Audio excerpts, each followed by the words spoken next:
We got the first game under our belt. We know what we've seen on the field. We know what they're like in live action. Today, I'm talking to head coach Justin Wilcox. I will give you a position-by-position breakdown. We will analyze Cal's first game versus UC Davis coming up right now.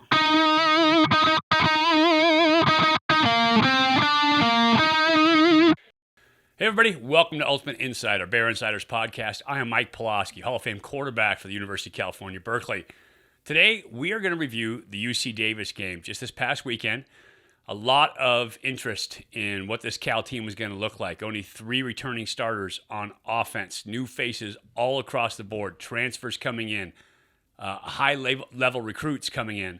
And so nobody was really sure, including the coaches, I think, exactly what kind of team we were going to see on the field on Saturday.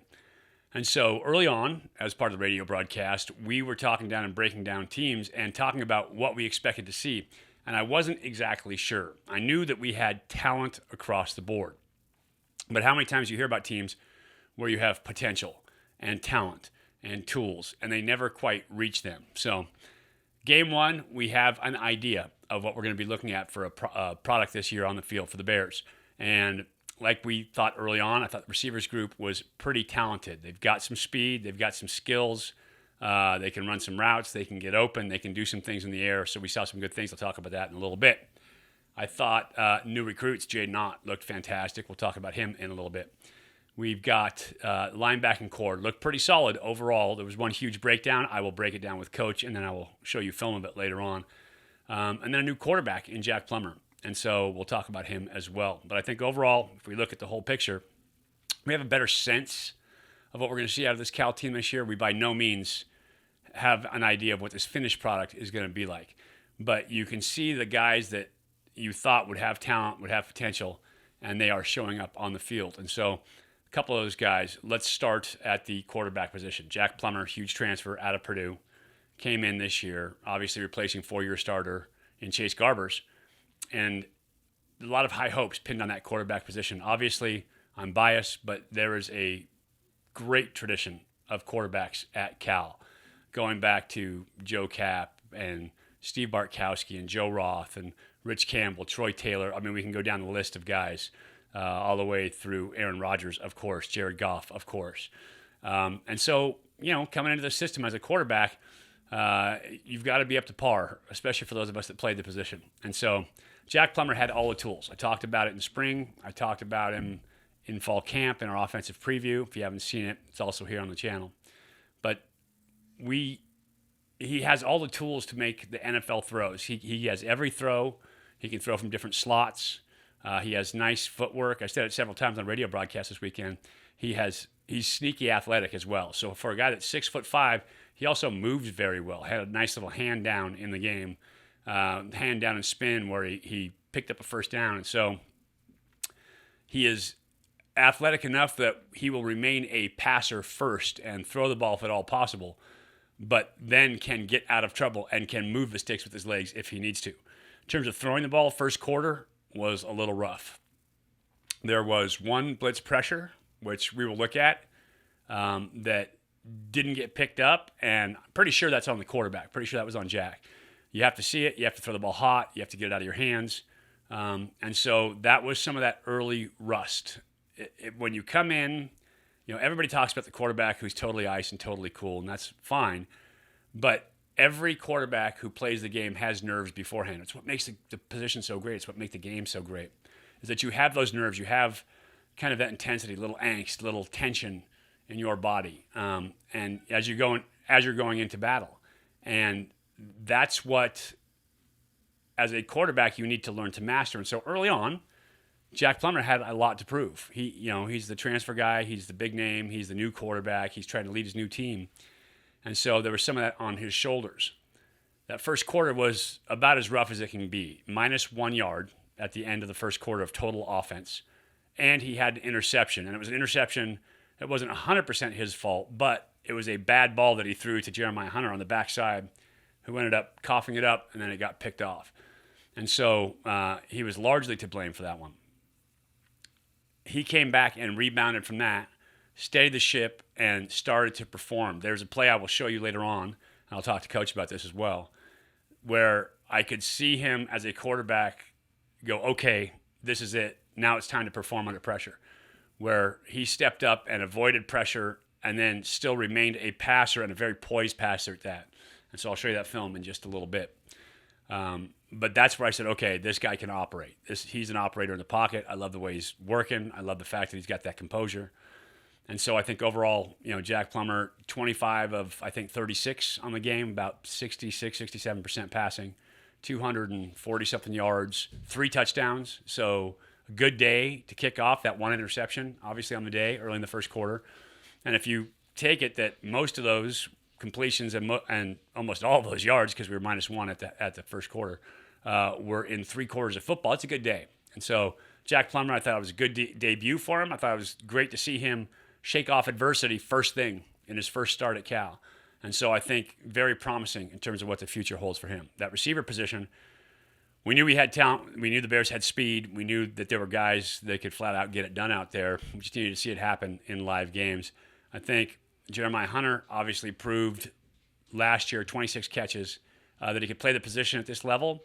Now I think he's ready to take that next step at this level. I think he's ready to become the guy, the go-to guy on offense. And so incredibly talented, great ball skills, great proprioceptive awareness, a guy that has some tools who can play the position. I think he's going to be fantastic for the Bears, and I think he and Plummer are quickly going to become fairly well acquainted. I think the other guy who showed up that they were trying to get shots to, J-Mike Sturdivant, who he can also flat out roll at that receiver position. And so they tried to hit him with a big double post over the top on the second play of the game. Plummer just missed it, one of those early nerve things as well. But they got him some catches, some receptions. They targeted him. And there was one play in particular on the sideline where he actually went up and snatched the ball out of the Davis players, the corner's hands, and pulled it away. And I told Jack Plummer when I talked to him after the game, he needs to go give him a big hug for making that play, because that was huge. That was an interception waiting to happen. And Sturdivant pulled it away. And so fantastic play by him. I think some other guys, Mason Magnum got a couple targets. I think the tight ends, Kolek Latu, got a couple targets. Tommy Christakos made a huge catch on a low seam ball down the middle of the field I believe it was for a first down, but a huge catch that moved the chains for the Bears. And so some guys really participated. 11 receivers overall caught passes in this game. And so that's huge because they've got a lot of targets. You got to spread the ball. And I think in this day and age, too, with the transfer portal and everything else that's out there, you want to keep as many guys activated in the offense, getting love, getting balls, getting targets, to keep them in your program. You're always recruiting your own guys these days because the transfer portal makes free agency in the NFL look like it's very strict. Like, guys can transfer at any time. And so it's you want to keep these guys involved in the game. So that said, 11 targets or 11 different receivers caught passes. That is spreading the wealth right there. Running back position, I think Jay Knott emerged as a guy who is going to eventually be a star at that spot. Just a freshman, ran great between the tackles. All of fall camp, I had heard about how this guy's going to be great when you get him in space. And so I'm thinking of the Gary Anderson type that you get outside, you throw passes to, you throw screens to. And then he gets in the game and he is running power and inside zone, outside zone, kind of all the standard tailback plays. And I thought he did a fantastic job. You saw that this guy's got some real potential to be a pretty big play running back. And so it was really good to see that as well. Tight ends, I thought for game one, as much as we used them, kind of lived up to their billing. Big physical bodies, got 3 guys on the field. I think we actually got catches from 3 different guys. I'll have to check the stats on that. But I thought they lived up to their billing. I thought they did a nice job in this game as well. On the offensive side of the ball, the one piece to me that needs to improve, and it needs to improve in a hurry, is the offensive line. I will talk to Coach Wilcox about that coming up as well. But those big guys, that is the heart and soul of the team. That is where you win and lose games. That is where your consistency comes from. That is where you set the tone for the team, is on that offensive line. And so those guys against the UC Davis team, and again, I will say this, no disrespect to the Aggies, but these guys, they play in the Big Sky Conference. And so they shouldn't be as big, as fast. They shouldn't have as much fast twitch as guys playing in the Pac-12. And so I just needed to see a better performance out of the offensive line than I saw. And so those guys need to pick it up going into game 2. UNLV will be quicker, faster, bigger, taller. They'll be all those things that an FBS program brings to the table that an FCS school does not. And so we'll have to see. Jury's out on that offensive line right now. A couple of guys played real well. I thought Matt Sindrich played really well at that center position. I thought there were flashes at times at the tackle position. But those guys off the edge were getting beat. And the hoop, they call it running the hoop when those defensive ends kind of run the edge. And I thought that got very tight. And I thought Jack Plummer climbing the pocket, escaping to get out of the way, helped them out a ton at times. And so I would like to see those edges be a little wider. I would like to see them give a little better dish for Plummer to operate from. And then I would like coordination, because one of the sacks was on Jack, I believe, should have thrown the hot. One of the sacks was a communication issue when was some blocking. We needed to get a little wider in terms of pressure. And so I think that getting that figured out, that's what game 1 is all about, knock some of the rust off, and then get back to work and get better. So I expect improvement out of that offensive line, but the Bears are going to need to see improvement out of that offensive line as they go forward into UNLV, and then it's Notre Dame coming up. So got to see a lot of improvement in a big hurry for the O-line. Let's move over to the defensive side of the ball. I thought, obviously, preseason, the biggest loss on that defensive side of the ball was Brett Johnson, probably arguably the best player on the Bears football team. Fantastic player inside, is a game changer, because he would be the guy that would eat up double teams. He would be the guy that have to focus on, which would clean up the one-on-ones. And so that's what you're looking for, is to get those one-on-ones that you then have to win. And so losing him is a huge difference maker for that defense. But a couple of young guys stepped up on the defensive side of the ball. The defensive line was not great by any means. I think it's another place that they can pick up the game. They can get better. Again, going against an FCS UC Davis offensive line, that there could have been more pressures, more sacks, could have been better control of that line of scrimmage than there was. And so we'll see. Got to improve there. Got to pick it up. Got to get better. Linebacker position kind of is what I thought it was coming into it. Femi Oladejo started. You had Jackson Sermon in there as well. You had Nate Ricina coming in there. We saw Blake Anzalatus. And so a lot of very good football players at that position, guys who can roll and play and get things done out there. So I thought the linebacker position was solid during this game. I don't think it was exceptional or outstanding by any means. But I thought it was solid enough to get the job done on Saturday. Outside linebacker didn't make a lot of noise in this game. I don't remember on the radio broadcast even mentioning any of the outside linebackers, which sometimes can be a fantastic thing. And so as I go back and look at film, I will let you know, because we're going to look at a UNLV preview coming up here shortly as well. So that outside linebacker position, I think, when you get so used to having a guy like Cam Good out there, who is a phenomenal football player, and you don't have that one guy anymore like that who can dominate both in run defense and as a pass rusher, it drops off. It has to drop off at that position, because he was just such a good player. And so those guys also, a lot of new bodies on that side, trying to come into it, trying to get better. And so there will be some flashes and there will be some setbacks, but they will have to get better as the year goes along as well. I think the secondary played pretty well, and evidenced by 2 interceptions on the day.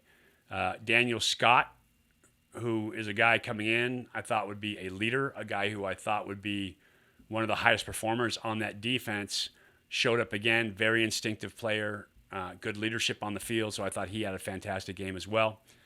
And then from that corner position, Lamaji Hearns was in position, was making plays, was very good. Isaiah Young early in the game at that other corner, the field corner position, I thought had a very good game. They tried to come after him early. I thought he made some plays, did a really good job out there. Colin Gamble at that nickel position was very good as well.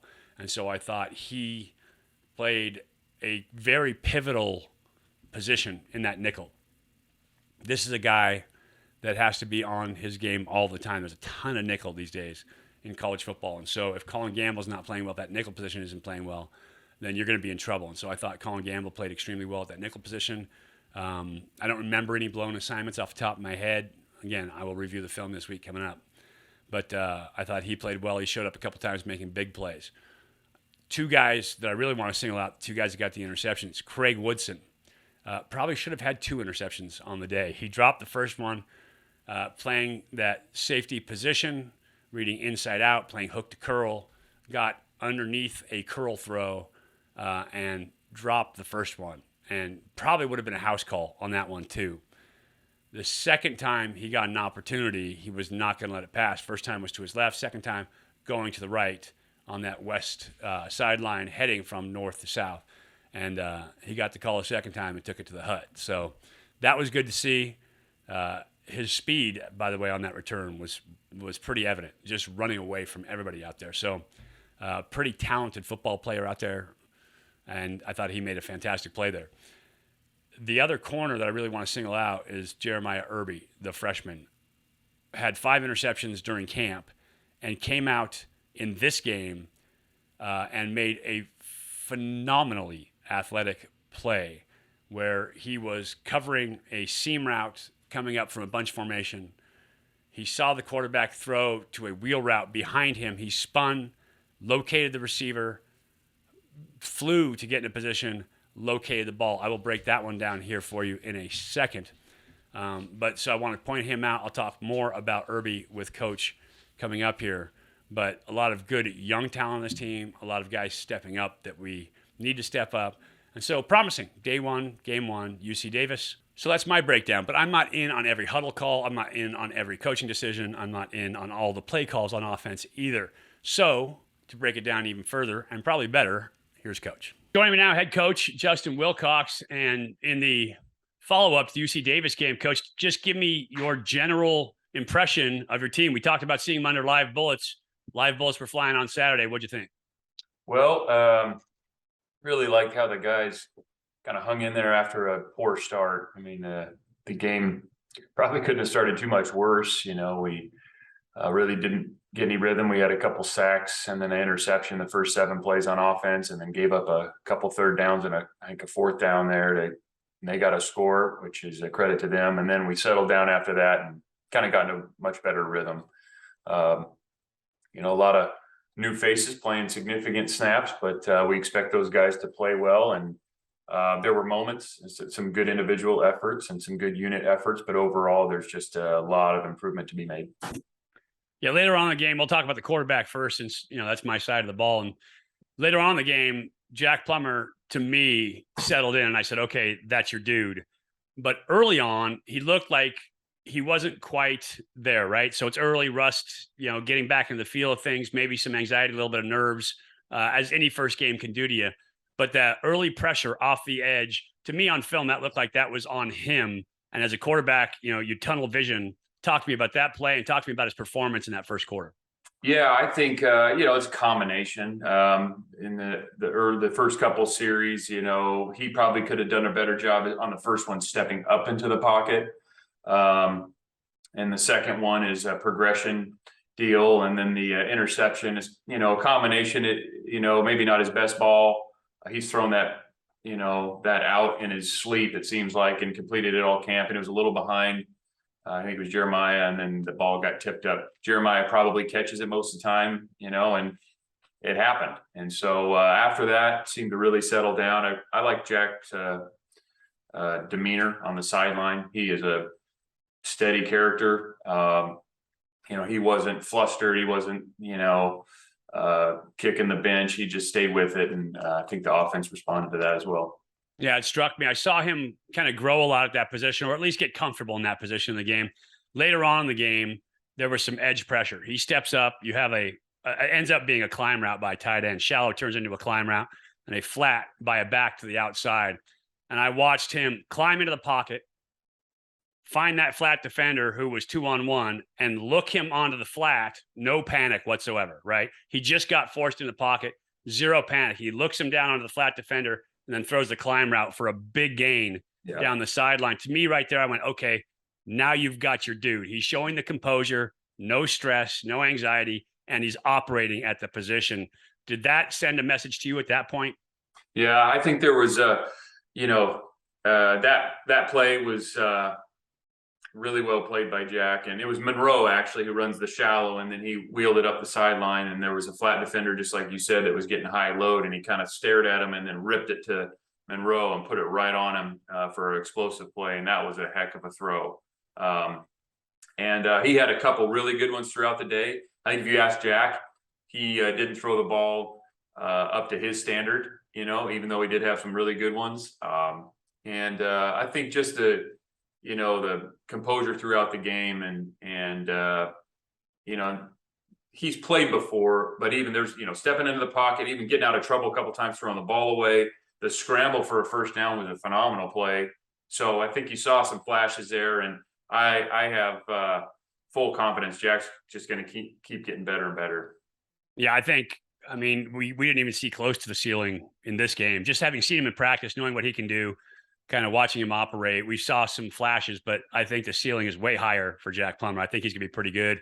And you guys show that you've really got some offensive weapons out there across the board at receiver, but also Jaden Ott is that young running back. Yeah, I think, J. Mike had a couple of plays that you could see what he could do. Jeremiah with a really acrobatic catch on the sideline. Maven, we were trying to get the ball to a little bit more. Even Monroe made a nice play. Kalecki made a good one. And then Jaden. Jaden has some really explosive skills. And so we wanted to get him going. And, Damian's a very good back as well. And DeCarlos did some good things. It just kind of was going with the hot hand there. Jaden started helping us move the chains, and you could see that he can be out in space, can be a tough guy to tackle. And it was great to get him going because we've seen that in camp. And it's a good problem to have, but eventually does it become a problem of not having enough footballs for all the guys that you have tools for? I know you're building a team that's about team and accountability and unselfishness and all of that. But let's be honest, skill guys want to get fed. And so does it become an issue that you don't have enough footballs for these guys? I know. I think we just got to get them the ball, and all those guys can make plays. And we got to do a good job as a coaching staff of creating opportunities for all of them. And, if you're going to play anywhere from 75 to 85 snaps a game, then that's a lot of snaps. So we can feature different guys, and also, the defense, if the defense is playing a certain way, then the game might lend itself towards, certain positions, getting the ball a little bit more in order for us to win. But having those kind of tools makes it hard to double anybody. And so, you pick one, you're just picking your poison, try to make them, as you always said, play left-handed. Yeah. And you can attack them from any position, which I love. Let's flip sides to the defensive side of the ball. I thought a great first game in terms of takeaways. Craig Woodson got one, should have had two probably. Talk about Craig Woodson and his play early on. Yeah, he would tell you the same thing. He came over after the first one, and he was kind of, upset with himself, and everybody over there, his teammates and everybody just said, hey, you're going to get another chance, so just stay with it. And he did. And the second one was really a nice play by Craig. They ran formation into the boundary, and they threw a curl to the slot. He just undercut it, caught it, and scored. There was a valuable lesson learned by the team after that score that we absolutely discussed in our team meeting yesterday, but really happy for Craig. And I think he's got a very bright future. And so that's one of those things when I look at it on film, or when I watch, when I see it live, I like to point out on the radio, that has a lot to do with film study, right? A guy understanding formations, sets, motions, all of that stuff that leads them to a certain play, right? You sniff it out as a defensive player. And as a defensive player, you're already behind the eight ball because the offense knows what they're doing. But if you study and you understand what you're seeing in front of you, that gives you the advantage in terms of film study. Would you say it's a film study type of play? And talk about how Woodson does and how the defense does as a whole in terms of film study and understanding. Yeah, that's a great point. And I think it's a combination. And we did actually get 3x1 FIB formation into the boundary reps in scout team last week, and saw a very similar route versus a very similar coverage. He was the hook player. He was the hook player in both his interception opportunities. And, it's a combination of understanding the route concept and then also getting your visual clue on the quarterback. And both times he played it really well in terms of his relationship in his drop, and then also his triggering off the quarterback. And so the second one, he picked it clean, and like I said, took it to the house. And I think it's it's something that it doesn't just happen. It's not like you just go out there and hope a play like that comes to you. I mean, it's preparation, it's scout team, it's film study, it's all that. It's playing with great technique, getting your visual cue on the quarterback and making a play. And speaking of visual cues on a quarterback and making a play, how about Jeremiah Irby? I mean, his play, as I watched film, I believe he ended up in man coverage against bunch formation into the boundary. So he's trying to run through with a vertical, and quarterback is throwing the rim behind him or the wheel behind him.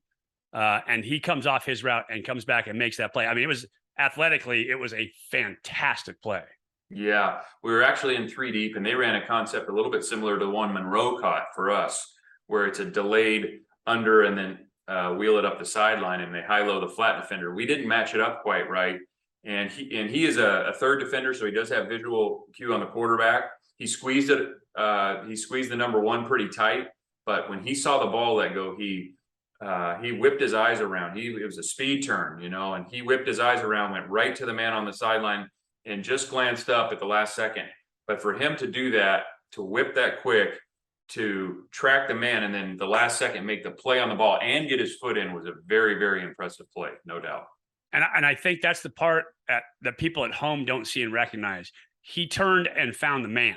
So instead of trying to run to a spot and guessing where the ball was going to be, he found the man, accelerated, and then got his head back to the ball, which was unbelievably athletic. Yeah, it was a fantastic play. There's no doubt, Mike. That's maybe one of the most impressive plays in the game.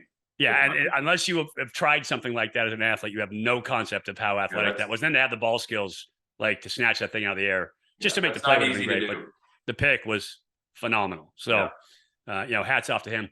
So now let's talk about kind of the most important part of the game at any game. And let's talk about the line on both sides of the ball. Defensively, what did you think of your defensive line? I thought the defensive line at times showed, their ability to win the one-on-one blocks, get off and make a play. I mean, I thought there was times when we really set the point and were hard to block.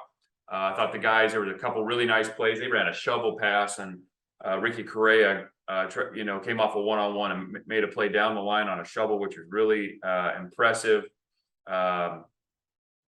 However, I don't think the consistency was there. So being able to do that down in and down out, we had too many runs where we fit it. The X's were in the right place if we do it on the grease board. However, the run bled for 4 yards. We need more negative, 1 or 2 or a negative play in there, so that they don't get those 3rd and 3, 3rd and 2s, and those turn into 3rd and 5 and 6s. And so I think it was a solid outing. I think they can certainly play better. And then the offensive side of the ball. Well, let's stay on defense for just a second. We talked about it after the game. Gap integrity, run fits are everything.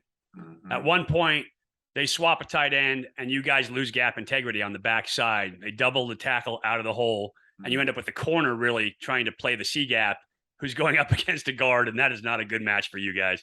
Kind of talk about what happened there. Was it miscommunication? Did the linebacker come underneath? Because somebody was supposed to be responsible for that gap who weighed more than 155 pounds. Yeah, there was 2 things that happened on the long touchdown run. We had a misfit at the second level, and then the front. We had an interior lineman that got cut out. He played it poorly. And so the combination, when two things, one at the first level, one at the second level, you have 2 mistakes right in a row, and then we couldn't get him on the ground. That was it. And so really the worst play of the day on defense by a ways, and something that we'll obviously have to clean up because we'll see that same scheme from other people.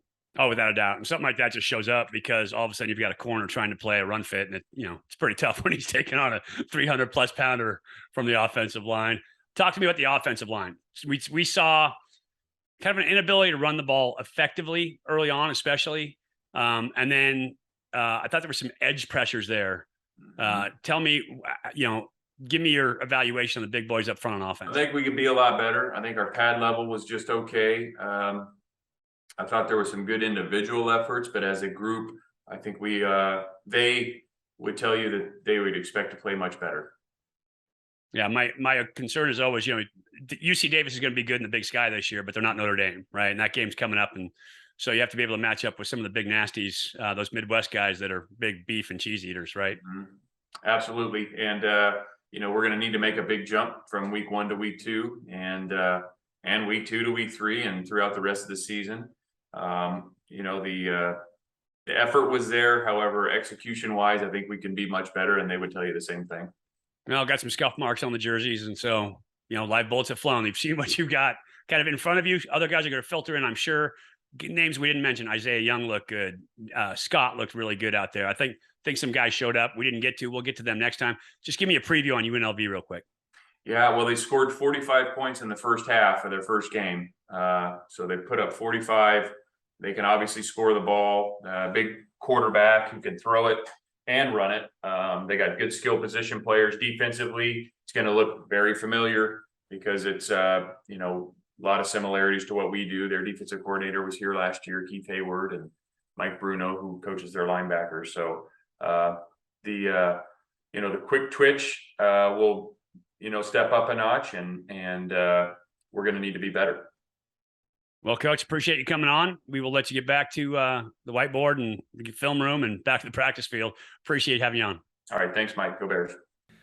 So you heard it from Coach. I think the coaching staff is about where I was in terms of we've seen some of the team. There's some great bright points to look at, and there are some spots where they clearly need to improve in the pit on the lines, one of those big spots. Now it's time to look at some film. I want to let you guys in a new feature I'm going to try out this year called the QB Room. Today, we are talking pass pro and how you protect yourself. So how do you protect yourself as a quarterback? Well, it's all about bodies on bodies and figuring out who they are trying to rush. In this scenario, we are looking at a potential 5-man rush up front. So we'll count them off. 1, 2, 3, 4, 5 dudes coming on the rush. So as a quarterback, those are the guys you got to pick up.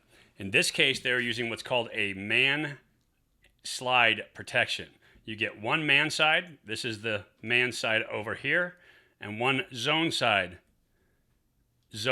over here. These two guys have got a guy. You can see the right tackle's head looking outside to the likely rusher. Guard is going to stick on the man over his head. Now the center, guard and left tackle are going to work 3 to 3. In this case, it would almost turn out looking like a man side because they would just fan out to it to get that done. What Davis is doing, and I like this scheme a lot, is they are giving you a bluff rush on the outside. So these guys are making it look like it's a bluff rush. They're going to end up rushing 1, 2, 3 guys from the interior to occupy space. But then there's another nickel safety out here, and he is also going to come on the blitz.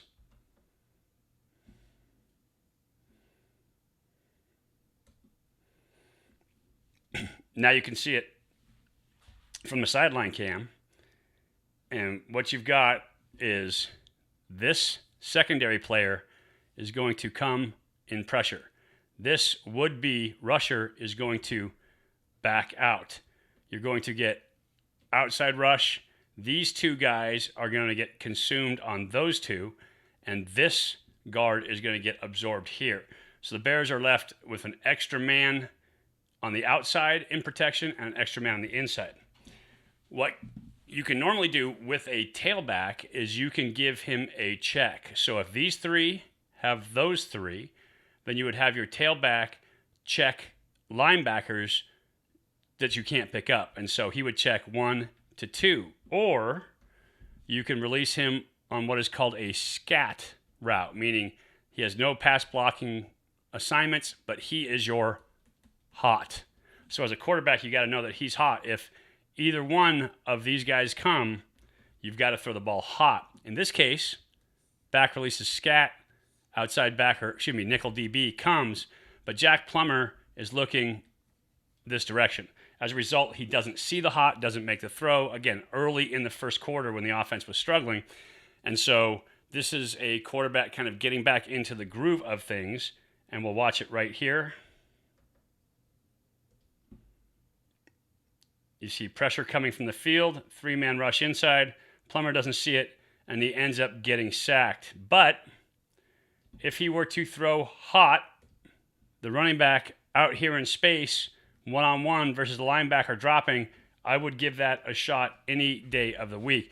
And so knowing where your hot is coming from or your unblocked defender is coming from is super important. As a quarterback, I guarantee you, having talked to Jack and understanding kind of his football mentality, that this will not be a mistake that he will make very often. And so you got to see that. You're picked up inside if you do. Throw that hot route and avoid the sack.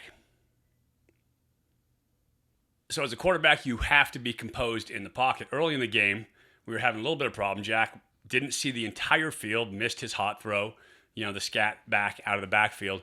Should have had that pretty easy for a quarterback, but as the game went along, he settled in. And so later on, third quarter, coming the opposite way, heading south to north, Jack had to climb the pocket and make a great play. And this is where I said, okay, he's going to be okay. He's got this dialed in. He can operate from the pocket. Here we are later in the game. Jack Plummer has settled in. Since we just went over pass pro, here is your man side, 1, 2. Here is your, these three, zone side. Picking up 3 over here, it would be those 2 and probably that backer as well. Once again, they've got a back on a scat on a play action route, and what you're going to see for the entirety of this route is Jermaine Terry up the seam, pushing it vertical, taking the top off of coverage. Mason Mangum running the over route that is then going to build or spike to the sideline, and then the play action fake by your back on the swing. And so what you get is a 1, 2, 3 level vertical route. As a quarterback, you can step up and take advantage of that because you only have 1, 2 guys in coverage to that side. And so somewhere in there, they're going to give up the space for the vertical route. Watch Plummer here. As he drops, he's going to get pressure, edge pressure in a hurry, and he's going to have to climb the pocket right now. That's enough to make any quarterback uncomfortable. But rather than getting rid of the ball in a hurry, what he does is he settles in, he works his route, and he plays the 2-on-1 game on this guy with a route behind him and a route underneath him. So you've got 2-on-1 in a high-low concept, and Jack Plummer plays it perfectly. Right here, you can see edge pressure, and Plummer has to escape, has to get upfield in a hurry. So right now, his feet could be panicking, but instead, he settles in, looks that flat defender down to the running back. I want you to look at this again, because watch his head and shoulders as he steps up here. He escapes the rush. Watch his head and shoulders. Looks to that flat defender, and then throws the ball upfield. Jack Plummer had a plan on that play, and he executed it to perfection. That was fantastic. That's when I knew, okay, he's going to be all right. He settled in, and I love to see that out of a quarterback. And finally, I love young players making big plays. Jeremiah Irby came on in camp, 5 interceptions, showed he was a promising young athlete at that corner position. In this case, they kind of put him on an island, didn't cover the route quite right, had a seam route and a vertical wheel, 2-on-1, and he made a fantastic play. Let's break it down right now. Jeremiah Irby, I love this play out of a young corner, and seeing what he does here athletically is pretty special. Coach talked about it. Here is a look at it. You've got bunch. You are going to get a vertical player running down to the hash. Irby is staying on his outside shoulder, splitting that. You are also going to get a wheel player here. Now, they don't have anybody running with the wheel. Somebody probably should have run with the wheel, as Coach was talking about. But because you get a flat player, the backers both stay shallow. As a result, Irby in chase, shoulders turned, head turned inside.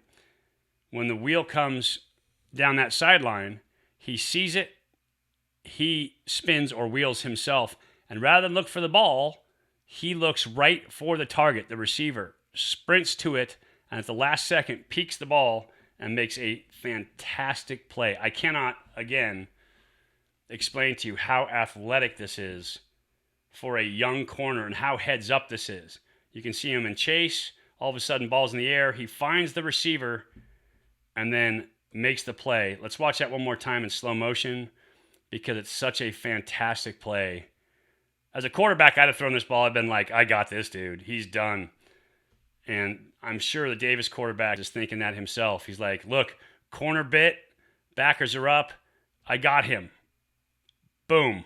Irby comes over, makes the play, spins, gets his head around, and that is a fantastic play. So that is athleticism at its finest. Some highlights, some lowlights, something for the Bears to build on as they head into UNLV this week. We will have a preview of that coming up day before the game. For today and for Coach Wilcox, I appreciate you guys watching. For Bear Insider, I am Mike Pulaski. As always, go Bears.